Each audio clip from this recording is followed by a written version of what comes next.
Louis Agassi कमरे में आए और सामने एक पानी से भरा जार रख दिया। जार में एक मछली तैर रही थी। स्टूडेंट ने कहा, ये तो सनफिश है। लुई कहते हैं, मुझे पता है, तुम्हारा काम है कि बिना इसे चोट पहुंचाए स्पेसिमेन के बारे में जितना हो सके लिखो। जब काम पूरा हो जाए तो मुझसे मिलना, मैं तुमसे सवाल करूंगा। आज सुबह यह पोस्ट ग्रेजुएट स्टूडेंट सोच रहा था कि दुनिया के सबसे जाने माने बायोलॉजिस्ट और जियोलॉजिस्ट की देख रेख में रिसर्च करने का मौका मिला है और अभी इन्होंने मुझे मछली देखने बिठा दिया। ये सारे प्रोफेसर्स शायद सन की होते हैं। खैर, स्टूडेंट को तो काम खत्म करना ही था। स्टूडेंट ने फिर 1 घंटा रखा। जब उसे लगा कि काम पूरा हो गया है तो प्रोफेसर को ढूंढने निकला, तो पता चला कि प्रोफेसर साहब कहीं गायब हो गए हैं। अगले दिन भी इंतज़ार करने पर प्रोफेसर नहीं मिले। जब 2 दिन निकल गए तो स्टूडेंट को प्रोफेसर का गेम समझ आया। स्टूडेंट ने फिर शांत मन से मछली को ऑब्जर्व करना शुरू कर दिया और करीबन 6 दिन 100 घंटे ऑब्जर्व करने के बाद छोटे छोटे डिटेल्स जो अब से पहले दिख नहीं रहे थे उजागर होने लगे। जैसे मछली के छुपे हुए दांत दिखना, एक एक दांत का आकार अलग होना, शरीर के ऊपर नीचे और आगे पीछे के हिस्से में सिमेट्री होना। जब लुई वापस आए तो स्टूडेंट ने प्रोफेसर को अपनी प्रोग्रेस दिखाई। ये काफ़ी नहीं है कहकर प्रोफेसर फिर गायब हो गए। स्टूडेंट विस्मित था, उसे थोड़ा गुस्सा भी आया, लेकिन जितने सन की प्रोफेसर थे उतना सन की स्टूडेंट भी था। उसे तो इन्हीं प्रोफेसर के साथ रिसर्च सीखनी थी। वो पूरे जोश और खरोश से वापस ऑब्जर्वेशन में लग गया। पुराने सारे नोट्स फेंक कर नए सिरे से काम शुरू किया। अगले 7 दिन 70-80 घंटे लगा रहा। नए नए ऑब्जर्वेशंस लिखता रहा और खुद विस्मित होता रहा कि विचित्र रहस्य कैसे उसकी नंगी आंखों के सामने उजागर हो रहे थे। जैसे मछली की खाल का रात में हल्का सा रंग बदलना, खाल पर बनी हुई कुछ खास धारियां जो उसे अलग प्रजाति से जोड़ती थी, तापमान बदलने पर मछली का उल्टी यानी एंटी क्लॉकवाइज दिशा में आंखें घुमाना। लुई ने ऑब्जर्वेशन नोट्स देखकर बोला, अब आप तैयार हैं। हर किसी को ऑब्जर्वेशन की कला आनी चाहिए। लुई ऐसा सारे स्टूडेंट्स के साथ करते थे। किसी को छिपकली के साथ, किसी को कछुए के साथ अकेले कमरे में बंद करते, ना कोई किताब और ना कुछ और सिखाते। और आपको तभी बाहर आने का मौका मिलता जब आपने खुद उस स्पेसिमेन के बारे में सब कुछ ना जान लिया हो। दोस्तों, मज़ेदार बात यह है कि समय लगता था, लेकिन हर स्टूडेंट इस कला में प्रवीणता पा ही लेता था। स्वामी विवेकानंद कहते हैं, education is the manifestation of perfection already present in man. इंसान की शक्ति या कुशलता छिपी हुई है, उसका उजागर होना ही एजुकेशन है।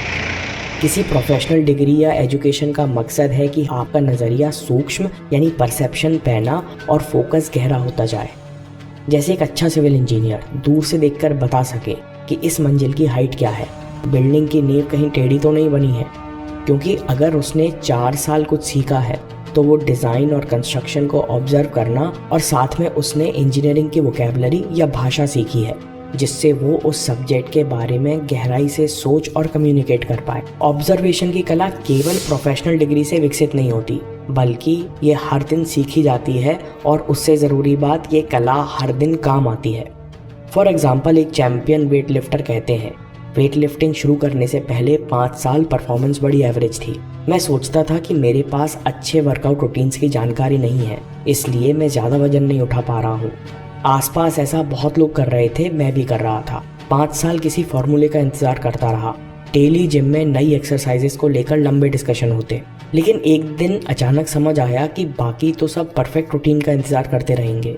मैंने खुद छोटी छोटी चीज़ों पर ध्यान देना शुरू किया, डाइट और जिम रूटीन को ऑब्जर्व करना शुरू कर दिया, तो पाया कि मेरा शरीर ज़्यादा सेट करने से अच्छा रिस्पॉन्ड करता है, मतलब मैं ज़्यादा वजन उठा पाता हूँ। मैंने महसूस किया कि डेडलिफ्ट और स्क्वाट्स के वेरिएशन पर अभी और काम किया जा सकता है। जैसे ही मैंने अपना पूरा ध्यान अपने रूटीन के ऊपर लगाया, मुझे छुपे हुए सुधार की गुंजाइश और साथ में छोटी छोटी जीत भी दिखने लगी। ये सब 5 सालों से मेरी आंखों के सामने हो रहा था, लेकिन कभी इन पर ध्यान देने का अनुशासन नहीं था। जब मैंने निरीक्षण और ऑब्जर्वेशन से सीखना शुरू किया तो मैं कुछ ही महीनों में अगले लेवल पर वजन उठाने लगा। तो अगला सवाल यह है कि हम अपना ऑब्जर्वेशन कैसे बढ़ाएं। पहली बात याद रखें कि हम किसी भी वस्तु या व्यक्ति विशेष में अच्छा बुरा नहीं देख रहे हैं। जजमेंट और ऑब्जर्वेशन एक साथ नहीं हो सकते। हम केवल निरीक्षण कर रहे हैं, जिससे हमारा नज़रिया सूक्ष्म हो सके और हम छोटी छोटी बारीकियां ऑब्जर्व कर सकें। एक आर्ट्स प्रोफेसर स्टूडेंट्स को साउंड वॉकिंग पर ले जाते हैं, जहाँ पर स्टूडेंट्स एक नई जगह पर आंख बंद करके सारी आवाज़ें सुनते हैं और आर्टिस्ट की नज़रों से उस बारे में लिखते हैं। उन आवाज़ों से उस ध्यान पर लोगों पर क्या असर हो रहा है। इससे न केवल उन्हें नया दृष्टिकोण मिलेगा, बल्कि ये स्टूडेंट्स हर जगह को नई तरीके से अनुभव कर सकेंगे। मैं आपको सजेस्ट करूँगा कि आप जो भी सीख रहे हैं उसे किसी कलाकार की तरह ऑब्जर्व करना शुरू कीजिए। अगर आप अच्छे राइटर बनना चाहते हैं तो अच्छे राइटर के आर्टिकल्स बार बार पढ़िए जब तक आप उनके दिमाग में ना घुस जाए। उसी तरह मैं कम्युनिकेशन स्किल्स में महारत हासिल करना चाहता हूँ, इसलिए मैं कुछ खास स्पीचेज़ और इंटरव्यूज़ बार बार देखना पसंद करता हूँ कि कैसे कठिन बात का सरलता से जवाब दिया जा सकता है। जो इस अभ्यास और ऑब्जर्वेशन से सीखने को मिलता है वो कोई और नहीं सिखा सकता।